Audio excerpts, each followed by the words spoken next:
Hello friends, मैं हूं जुनैद आलम और आप देख रहे हैं ऑक्सफोर्ड एजुकेशनल हब। सबसे पहले मेरे चैनल को सब्सक्राइब करिए जिससे नए आने वाले वीडियोस की आपको नोटिफिकेशन मिल सके। ठीक है, तो आज हम लोग क्लास 10 का जो चैप्टर मैथ में चल रहा था, बहुपद हम लोग स्टार्ट करते हैं। तो सबसे पहले बहुपद को पढ़ने से पहले हमें दो चीज की जानकारी होनी चाहिए। पहला होता है चर, जिसे हम लोग बोलते हैं वेरिएबल। देखिए वेरिएबल क्या होती है, कहते हैं ऐसी जो हमारे पास कोई भी x है, y है, z है, जिसका मान बदलता रहता है। ठीक है, जिसका मान बदलता रहता है उसे हम लोग चर बोलते हैं। जैसे x है, y है, z है, t है। ठीक है, जैसे हमारे पास ये लिखा है और आपको इक्वेशन आप सभी जानते हैं कि समीकरण में x के मान कभी एक नहीं आता है। x का मान हमेशा बदलता रहता है, y का मान बदलता रहता है। अगर y में समीकरण है, z में समीकरण है तो z का मान बदलता रहता है, t में समीकरण है तो t का मान बदलता रहता है। जैसे हमारे पास लिखा है एग्जांपल में, अगर x माइनस 3 बराबर 5, तो x ये माइनस 3 उधर चला जाएगा तो 5 प्लस 3 कितना हो जाएगा 8। तो x का मान कितना है 8। इसी प्रकार अगर हमारे पास लिखा है x माइनस 4 बराबर 0, तो x माइनस 4 बराबर 0, तो 4 उधर चला जाएगा तो प्लस का 4 हो जाएगा। तो x का मान देखिए क्या हो रहा है, बदल रहा है। ठीक है, इसी प्रकार अगर y में इक्वेशन है y माइनस 2 बराबर 5, तो माइनस 2 उधर चला जाएगा तो कितना हो जाएगा प्लस का 2, और 5 2 7 हो जाएगा। और इसी प्रकार अगर लिखा है y माइनस 2 बराबर 0, तो माइनस 2 उधर चला जाएगा प्लस का 2 हो जाएगा। तो देखिए y का मान क्या हो रहा है, वेरी कर रहा है, बदल रहा है। ठीक है, तो जिसका मान बदलता रहता है, ठीक है, जिसका मान बदलता रहता है उसे हम लोग चर बोलते हैं। तो देखिए दूसरी चीज आती है अचर। कांस्टेंट क्या होता है, अचर राशि क्या होती है, 1 2 3 4, ये सब क्या है, अचर राशि है। ठीक है, मतलब जिसका मान कभी बदलना। ठीक है, जिसका मान कभी भी बदल नहीं पाता है उसे हम लोग अचर बोलते हैं। जैसे 2 क्या कभी 2.5 के बराबर होगा, नहीं। जैसे हमारे पास लिखा है 4, क्या कभी 4 4.9 के बराबर होगा, नहीं।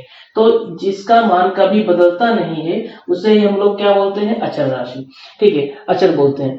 अब इसके बाद हम लोग जानेंगे बहुपद क्या होता है। ठीक है, बहुपद के बारे में जानेंगे। कहेंगे जो ऐसे बीजी व्यंजक जो होते हैं, a0 plus a1x plus a2x square plus a3x cube, और ऐसे ही an x की पावर n, ये जो हमारी समीकरण लिखी है इसके फॉर्म में अगर लिखा होता है तो उसे ही हम लोग बहुपद कहते हैं। ठीक है, पहले तो इसमें ये देख लीजिए a0 कामा a1 a2 और ये an एक जो हमारी है वास्तविक संख्या है।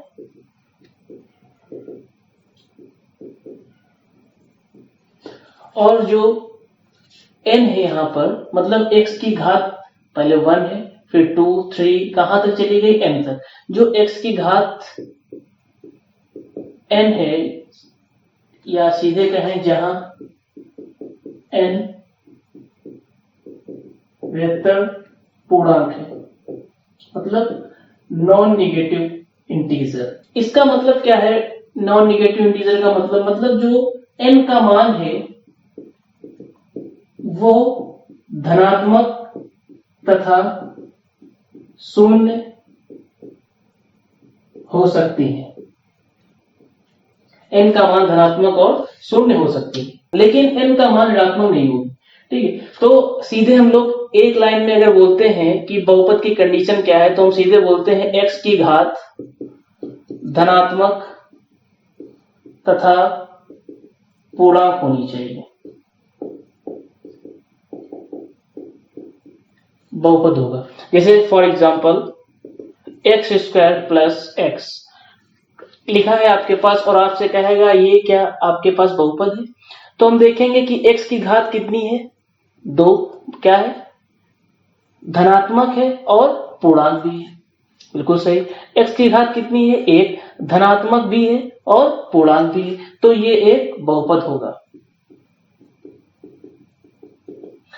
पूर्णांक क्या होता है आपको पता है, -1 -2 -3, ऐसे ही 0 +1 +2 ऐसे ही चलता चला जाएगा। ठीक है, जो पूरी संख्या होती है उसे हम लोग क्या बोलते हैं, इंटीजर, पूर्णांक बोलते हैं। ठीक है, तो यहाँ पर देख लीजिए बहुपद है, जिससे हमारे पास लिखा है for example x cube plus x square plus x plus 1। तो कहेगा क्या ये बहुपद है? तो देखिए x की अधिकतम घात कितनी है, 3, धनात्मक भी है पूर्णांक भी है, सही है। x की घात कितनी है, 2, धनात्मक भी है पूर्णांक भी है। यहाँ पर x की घात, जब x केवल लिखा होता है इसका मतलब x की घात कितनी है, a। तो यहाँ पर कितनी घात है, 1, धनात्मक भी है और पूर्णांक भी है। ये क्या है, अचर है। ठीक है, तो यहाँ पर 1 क्या आपका बहुपद होगा? ठीक है, अचर जो होता है क्या बहुपद होगा? बिल्कुल होगा। कैसे होगा? अगर आपके पास लिखा है मान लो यहाँ पर 1, ठीक है, तो ये 1 कैसे लिखा होगा? 1 लिखा है, 1 इंटू में क्या होगा, बहुपद होगा। तो हम ये कहेंगे 1 जो अचर राशि होती है वो भी बहुपद होती है, तो इसीलिए यहाँ ये पूरा बहुपद होगा। इसी प्रकार अगर हमारे पास लिखा है x square plus 1 upon x square, जैसे हमारे पास लिखा है x square plus 1 upon x square, क्या ये बहुपद है? देख लेते हैं। एक्स की घात धनात्मक तथा पूर्णांक होनी चाहिए, तो इसे देखिए सही से लिखो, x square plus x square जब ऊपर जाएगा तो नीचे धनात्मक है, तो घात क्या हो जाएगी, ऋणात्मक। यहाँ पर एक्स की घात धनात्मक है, पूर्णांक भी है, बिल्कुल सही। यहाँ पर एक्स की घात धनात्मक नहीं है लेकिन पूर्णांक है, धनात्मक नहीं है लेकिन पूर्णांक है। और बहुपद होने के लिए कंडीशन दोनों होनी चाहिए, तो इसीलिए ये बहुपद नहीं होगा। ठीक है, फिर हम लोग देखते हैं बहुपद की घात कैसे निकालते हैं। डिग्री ऑफ पॉलिनोमियल्स, तो बहुपद की घात देखेंगे। जैसे हमारे पास लिखा है कोई भी बहुपद है 5x square plus 2x plus 1, तो ये बहुपद है। आपसे कहेगा बहुपद की घात बताइए, तो देखिए कहते हैं x की जितनी अधिकतम घात होती है वही बहुपद की घात होती है। तो इसमें जो बहुपद है यहाँ पर x की अधिकतम घात कितनी है, 2, तो बहुपद की घात कितनी हो जाएगी, 2। कहेंगे बहुपद की घात बराबर x की अधिकतम घात, और x की अधिकतम घात कितनी है, 2, तो बहुपद की घात कितनी हो गई, 2। जैसे फॉर एग्जांपल बहुपद लिखा है हमारे पास x cube plus 2x plus 1, तो ये बहुपद है, बिल्कुल है। आपसे कहेगा बहुपद की घात बताओ, तो बहुपद की घात x की जितनी अधिकतम घात होती है वही बहुपद की घात कहलाती है। तो x की अधिकतम घात कितनी है, 3, तो बहुपद की घात कितनी हो गई, 3। ठीक है, तो हम लोग बहुपद की घात के बारे में भी जान रहे हैं। अब हम लोग पढ़ते हैं कि जो बहुपद होते हैं, बहुपद भी कई प्रकार के होते हैं। रैखिक बहुपद होता है, ठीक है, द्विघात बहुपद होता है, त्रिघात बहुपद होता है, चतुर्घात बहुपद होता है। ये सब क्या होते हैं, उनके ग्राफ क्या होते हैं, ये देख लीजिए। ठीक है, सबसे पहले हम लोग, ठीक है, तो सबसे पहले हम लोग पढ़ते हैं रैखिक बहुपद के बारे में। लीनियर पॉलिनोमियल,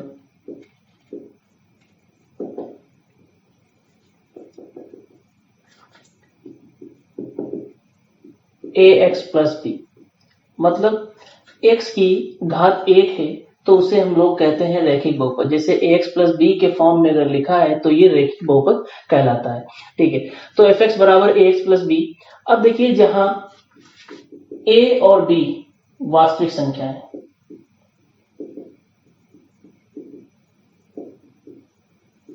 अब यहाँ पर ये बात आती है कि जो रैखिक बहुपद होता है हम लोग पहचान लेते हैं कि x की अधिकतम घात 1 है तो उसे बहुपद कहते हैं, रैखिक बहुपद कहते हैं, मतलब ax प्लस b के फॉर्म में रैखिक बहुपद होता है।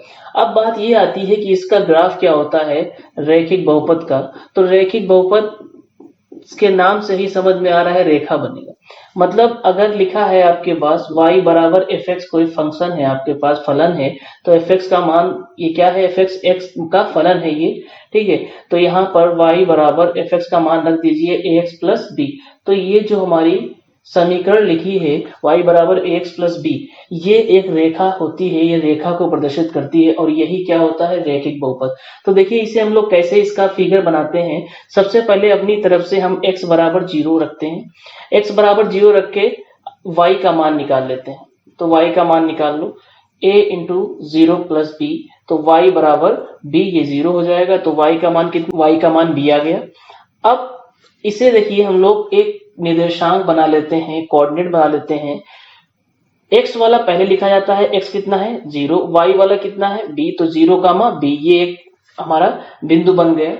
अब इसी प्रकार जब हमने x बराबर 0 रखा, अब दूसरी चीज y बराबर 0 रखेंगे अपनी तरफ से, तो यहां पर क्या होता है 0 ax प्लस b, ये b उधर चला जाएगा, माइनस का b हो जाएगा बराबर ax, और x का मान निकालेंगे तो a अपॉन में हो जाएगा, तो माइनस b बाई a। तो अब एक बिंदु जो बनेगा, पहले x का मान लिखते हैं, पहले किसका मान लिखते हैं, x वाला, माइनस b बाई a, और y वाला कितना है 0, तो ये एक बिंदु बन गया x कामा y।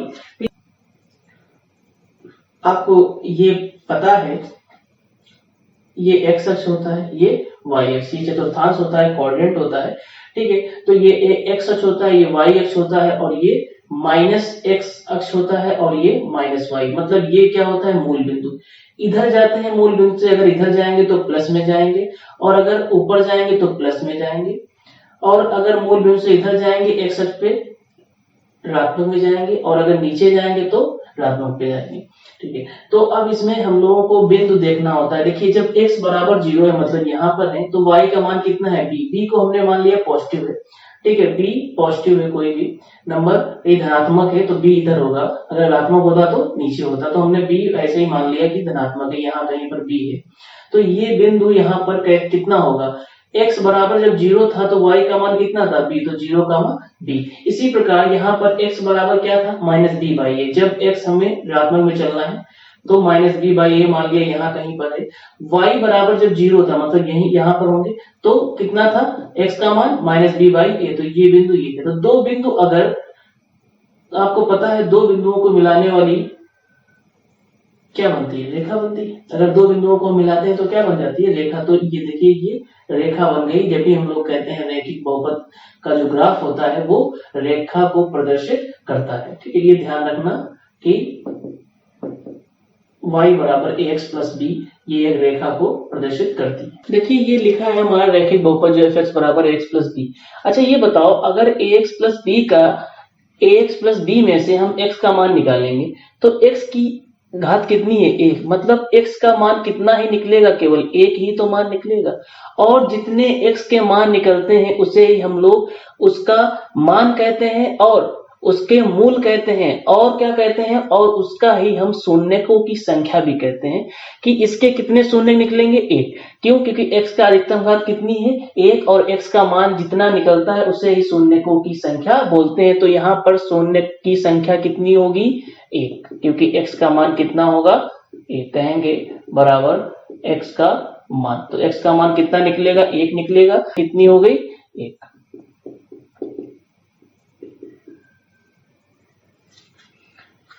आपको पता है कि शून्यकों की संख्या x की अधिकतम घात होती है, ठीक है, x की अधिकतम घात। तो x की अधिकतम घात यहाँ पर एक है, तो x का मान एक निकलेगा, तो x का मान हो गया शून्यकों की संख्या बराबर एक। अब देखिए यहाँ पर आपने समझ लिया। अब ग्राफ से हम कैसे समझेंगे, देखिए अगर हम लोग हमें x का मान निकालना है तो x का मान कैसे हम निकालेंगे। हमारे पास क्या है, y बराबर, अगर यहाँ पर y रख दें, y बराबर ax प्लस b, ये है हमारे पास समीकरण। अगर हम y बराबर यहाँ पर 0 रखेंगे जब भी तो x का मान आएगा।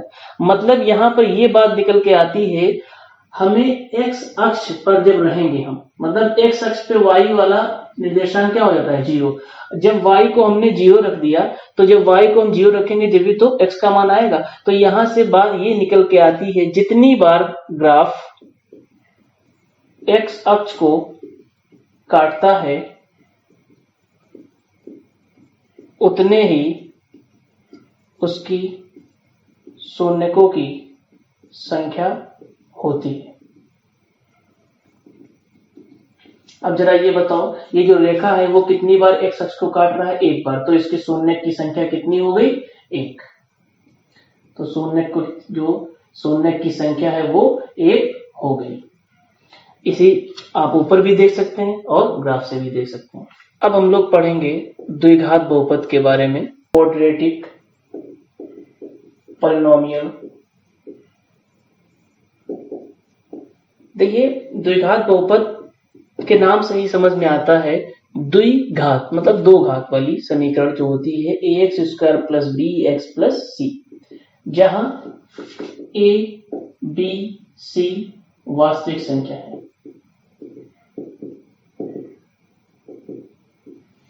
अब देखिए इसमें क्या होता है। अच्छा ये बताओ, अगर आपके पास समीकरण है तो आप जान जाते हैं कि हम लोग पहचान जाते हैं यहाँ पर कि ये जो x के मान निकलेंगे कितने निकलेंगे, x की अधिकतम घात कितनी है 2, तो x के मान कितने निकलेंगे, 2 ही मान निकलेंगे। x के मान कितने निकलेंगे 2, तो जितने x के मान निकलते हैं उतने ही शून्यकों की संख्या होती है। तो द्विघात बहुपद की शून्यकों की संख्या कितनी होगी, 2।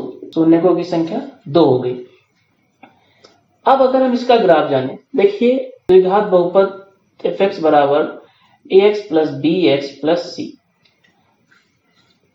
देखिए इसमें 3 कंडीशन होती हैं ग्राफ की, अभी हम बताएंगे नहीं, अभी हम थोड़ा ये आपको बताएंगे कि अगर आपके पास द्विघात बहुपद है, हम लोग आगे जानेंगे, अगर आपके पास द्विघात बहुपद है तो द्विघात बहुपद का जो ग्राफ आता है परवलय के आकार का आता है, पैराबोला इंग्लिश में बोलते हैं, पैराबोला बोलते हैं, परवलय के आकार का आता है। और ये कैसे बनता है, देखिए अभी हम आगे कंडीशन आपको बताएंगे, अभी केवल आप इतना ही जान लो, ये पैराबोला ऐसे बनता है, परवलय जो होता है ये से देखना है। आपको ये पता है द्विघात बहुपद में शून्यकों की संख्या तो होती है, अभी हमने बताया आपको।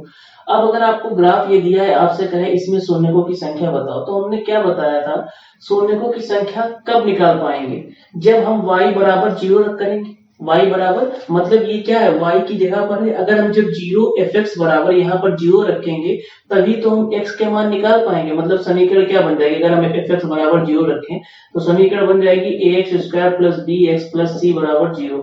अब हम इस समीकरण को आसानी से हल कर सकते हैं और x के 2 मान आ जाएंगे, उसे ही हम लोग शून्यकों की संख्या बोलते हैं। तो जब ये fx बराबर 0 कब हुआ, जब ये ग्राफ x अक्ष को काटेगा तो y अक्ष वाला क्या होता है, 0। आपको बताया था y बराबर क्या हो जाता है, 0। तो यहाँ पर एक लाइन आती है कि जितनी बार ग्राफ x अक्ष को काटना है उतने ही उसके शून्य होते हैं, तो शून्यकों की संख्या होती है। तो जरा ये बताओ, यहाँ पर कितनी बार ग्राफ काट रहा है, 2 बार, तो शून्यकों की संख्या कितनी हो गई, 2। देखिए अभी बोर्ड एग्जाम में एक क्वेश्चन आया था कि अगर आपके पास द्विघात बहुपद है तो उसका जो ग्राफ होता है, उसका आलेख होता है, कैसा होता है, तो परवलय के आकार का होता है। ठीक है, तो ये क्वेश्चन आया था 1 नंबर में ऑब्जेक्टिव क्वेश्चन। ठीक है, तो अब हम लोग बहुपद में आगे जानेंगे। देखिए अब भी हमने रैखिक बहुपद पढ़ा, द्विघात बहुपद पढ़ा, अब पढ़ेंगे त्रिघात बहुपद भी। देख लीजिए एक बार क्या होता है, 3 घात वाला। ठीक है, तो ax cube plus b x square plus c x plus d, ये क्या होता है, त्रिघात बहुपद, जहां a b c d क्या है, वास्तविक संख्या है।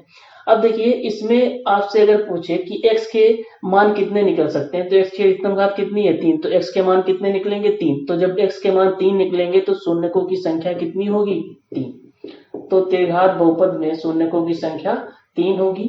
ठीक है, अब अगर इसका हम ग्राफ देखें, कैसा होगा ग्राफ इसका ग्राफ एक अक्ष को 3 बार काटना चाहिए, जब भी तो शून्यकों की संख्या 3 आएगी। ठीक है, तो ग्राफ ये ऐसे होगा, मान लो ये मान लिया हमने ग्राफ है। तो ये ग्राफ है जो, देखिए त्रिघात बहुपद का है, 1 बार काट रहा है एक्स अक्ष को, इधर 2 बार, ये 3 बार, तो कितनी बार एक्स अक्ष को काट रहा है, 3 बार, तो शून्यकों की संख्या कितनी हो गई, 3।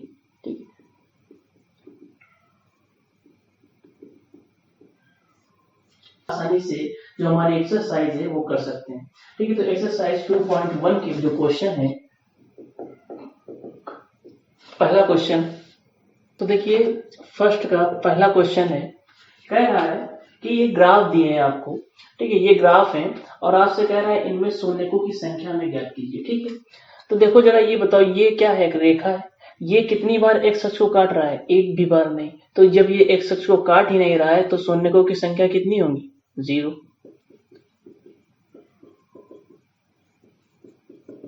कहते हैं जितनी बार ग्राफ एक्स अक्ष को काटता है उतने ही शून्यकों की संख्या होती है। तो जरा यहाँ पर बताइए, यहाँ पर एक्स अक्ष को कितनी बार काट रहा है? एक बार। तो शून्य की संख्या कितनी हो गई? एक। तो कहेंगे शून्यकों की संख्या बराबर एक।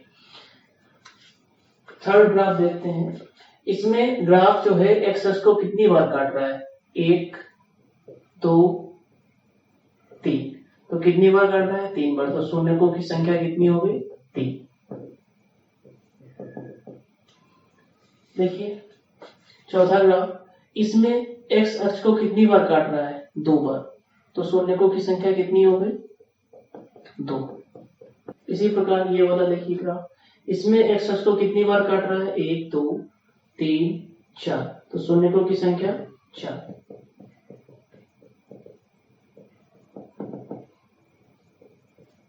इसी प्रकार इसमें देखो ये ग्राफ जो है एक्स अक्ष को कितनी बार काट रहा है? एक्स अक्ष को काट ही नहीं रहा है, तो शून्यकों की संख्या जीरो हो गई। इसी प्रकार ये वाला ग्राफ देखिए, एक्स अक्ष को कितनी बार काट रहा है? एक बार भी नहीं काट रहा है, तो शून्यकों की संख्या कितनी हो गई? जीरो। देखिए इसी प्रकार हम लोग ये शून्य संख्या ग्राफ से निकालते हैं। बस जितनी बार एक्स अक्ष को काटेगा उतने ही उसके शून्यकों की संख्या होगी। ठीक है, तो और एग्जांपल देखते हैं। देखिए ये जो द्विघात बहुपद होता है एफ एक्स बराबर a x square plus b x plus c, इसका जो ग्राफ बनता है वो परवलय बनता है, आपको पता है। लेकिन इसकी तीन कंडीशन होती हैं। ठीक है, पहली कंडीशन क्या होती है देख लीजिए आप। अभी आप थोड़ा समझ नहीं पाएंगे इसमें, क्योंकि आप डी नहीं जानते हैं, विकल्प नहीं जानते हैं। तो देखिए जब ये जो एक्स स्क्वायर का गुणांक ए होता है, ए जब पॉजिटिव होता है, ठीक है, और डी जो होता है वो भी पॉजिटिव होता है। डी क्या होता है? डी होता है विवितकर होता है। ठीक है, तो ये डी भी क्या होता है? पॉजिटिव होता है। तो जब ए पॉजिटिव होता है तो मुंह ऐसे खुला होता है ग्राफ का। ये ग्राफ का जो मुंह होता है वो ऐसे खुला होता है, तो ये ऐसे ग्राफ बनेगा। कब? जब ए पॉजिटिव है, डी पॉजिटिव है। ठीक है, ये ग्राफ ऐसा है। और आपको पता है द्विघात बहुपद के शून्यकों की संख्या कितनी है? दो। देखो दो बार एक्स को काट रहा है। दूसरी कंडीशन ये होती है अगर ए नेगेटिव है और डी पॉजिटिव है। तो जब देखिए ए नेगेटिव होता है और डी पॉजिटिव होता है, तो देखिए यहाँ पर डी का फार्मूला होता है डी बराबर बी स्क्वायर माइनस 4ac। ये आगे हम लोग पढ़ेंगे जब द्विघात समीकरण वाले चैप्टर पढ़ेंगे। अभी केवल आप इतना जान लो, जब ए पॉजिटिव होता है और डी भी पॉजिटिव होता है तो ग्राफ ऐसे बनता है, इधर का मुंह खुलता है।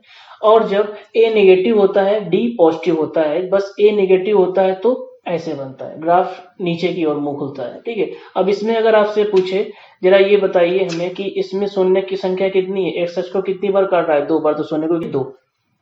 और तीसरी कंडीशन जो होती है इसमें, ए आपका पॉजिटिव है और डी बराबर जीरो आ जाए, विविध का जीरो आ जाए, तो होल स्क्वायर बन जाता है। ठीक है, होल स्क्वायर जैसे एग्जांपल से अगर हम देखें, स्क्वायर प्लस 2x और प्लस में 1 ये लिखा है।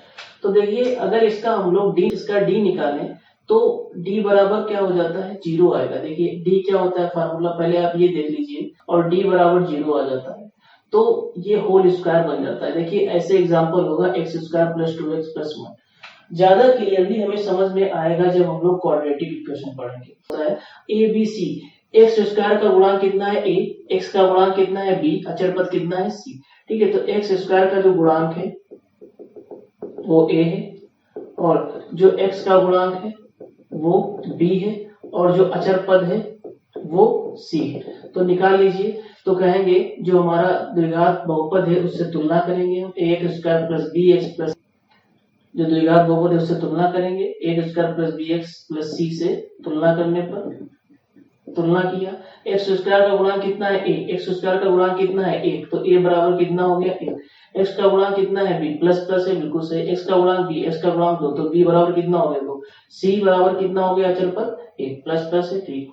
ए बी सी के मान आ गए। अब हमें विविधकर निकालना है, ठीक है। विविधकर निकाल दीजिए। डी बराबर D square minus 4ac। B का मान 2, 2 का स्क्वायर हो जाएगा माइनस 4, ए का मान 1 और सी का मान 1। 2 का स्क्वायर 4 माइनस 4 एकम 4, 4 से 4 गया कितना बचा 0, तो डी कितना आ गया 0।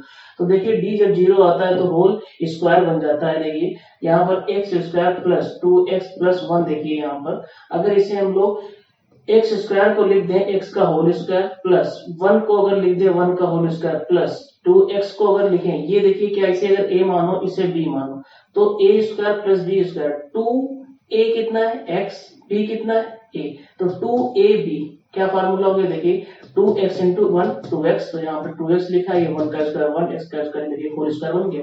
a square plus b square plus 2ab, तो क्या हो जाएगा a प्लस b का होल स्क्वायर, a कितना है x और b कितना है 1, तो x प्लस 1 का होल स्क्वायर ये बन गया, ठीक है। अब जब x प्लस 1 का होल स्क्वायर बन गया है, 1 की गुणा कितनी बार है 2 बार। अगर हम शून्यकों की संख्या निकालें, x के मान निकालें तो 0 के बराबर करेंगे, तो x का मान जब निकालेंगे तो कितना आएगा, प्लस 1 उधर जाएगा माइनस 1, प्लस 1 उधर जाएगा माइनस 1, तो माइनस 1 और माइनस 1 आएगा। मतलब जो इसके x के मान आते हैं वो 2 आते हैं, लेकिन कैसे आते हैं समान, तो x के मान कैसे आते हैं समान आते हैं। तो जब समान ये x अक्ष को टच करेगा, ठीक है, तो इसमें हम ये जानेंगे कि इसका मतलब ये होता है कि ये जब ग्राफ x अक्ष को टच करता है तो x के मान 2 आते हैं, लेकिन शून्य कितने होते हैं 1, तो कहेंगे शून्यकों की संख्या कितनी होगी 1। देखिए फर्स्ट का जो 6 वाला था वो हमने बताया नहीं था। अब देखो फर्स्ट का जो 6 वाला है क्वेश्चन, उसमें ये क्वेश्चन दिया है, ऐसे ग्राफ दिया है, कह रहा है शून्यकों की संख्या निकालो, ऐसे ग्राफ दिया है और कह रहा है शून्यकों की संख्या निकालो।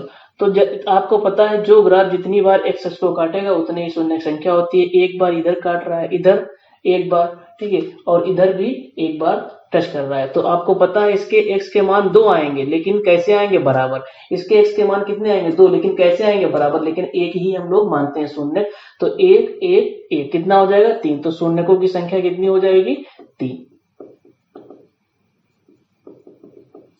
इसमें अगर आपसे पूछे शून्यकों की संख्या कितनी होगी तो आप बताएंगे जितनी बार ग्राफ एक्स अक्ष को काटेगा, तो एक्स अक्ष को एक बार ये टच कर रहा है और ये कट कर रहा है, तो कितने हो गए 1 और 1 2, तो शून्यकों की संख्या कितनी हो गई 2। ठीक है, तो हम लोग ये एक्सरसाइज हमारी समाप्त हुई और हम लोग इस प्रकार के क्वेश्चन आसानी से कर सकते हैं।